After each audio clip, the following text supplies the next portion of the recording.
আসসালামু আলাইকুম everyone, it's me Suraiya. I hope আপনারা সবাই ভালো আছেন। আলহামদুলিল্লাহ, আমিও ভালো আছি। আর আজ আমাদের শবে বরাত। শবে বরাত মানে ইবাদতের রাত। আজ বিকালে আমি আমার আব্বুর বাড়িতে এসেছি। এই শবে বরাতে আমি সারা রাত সারা দিন কীভাবে কাটালাম সেটাই আজ আমি আপনাদের সাথে শেয়ার করব। আশা রাখছি এই ভ্লগ ভিডিওটি আপনাদের খুবই ভালো লাগবে। তো চলো ভিডিওটা স্কিপ করো না। এখানে আসার কিছুক্ষণ পর আমার শ্বশুর আব্বা বাজারে এসেছিল, আর এখানে আব্বা আমাদের জন্য খাবার পাঠিয়েছিল, আর আমরা এই যে চিকেন পকোড়া খাচ্ছিলাম সবাই মিলে। রাতে কিছু খেয়ে আমি এখন ঘুমাবো। তারপর এখানে আমি উঠে পড়েছিলাম, তখন রাত প্রায় 2:10 বাজে। চলো বাই, তোমাদের সাথে আবার পরে কথা হবে। এখন প্রায় অনেকটাই ভোর হয়ে এসেছে, আর এই ভোরবেলাটা আমার সত্যি খুবই ভালো লাগে। তো চলো এখন একটু রেস্ট নিই, আবার পরে দেখা হচ্ছে। তারপর সকালটা শুরু হলো মায়ের হাতের এই আদা চা দিয়ে, আর এখানে টিভি চালিয়েছিলাম।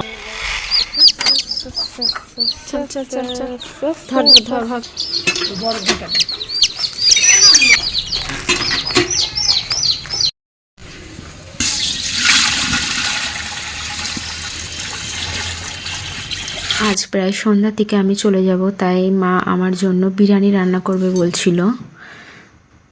এখানে আমার মা বিরিয়ানি ভাতটা রান্না করছিল।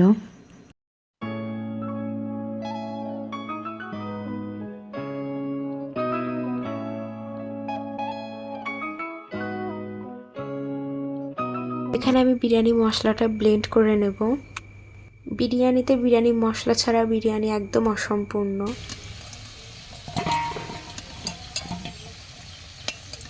বিরিয়ানির জন্য আলু আর পেঁয়াজটা রেডি, তো চলো এখন সাজানো হবে। সত্যি কথা বলতে বিরিয়ানি আমার খুব পছন্দের একটা জিনিস, তাই আমি যখনই আসি তখনই আমার মা প্রায় বিরিয়ানি রান্না করে।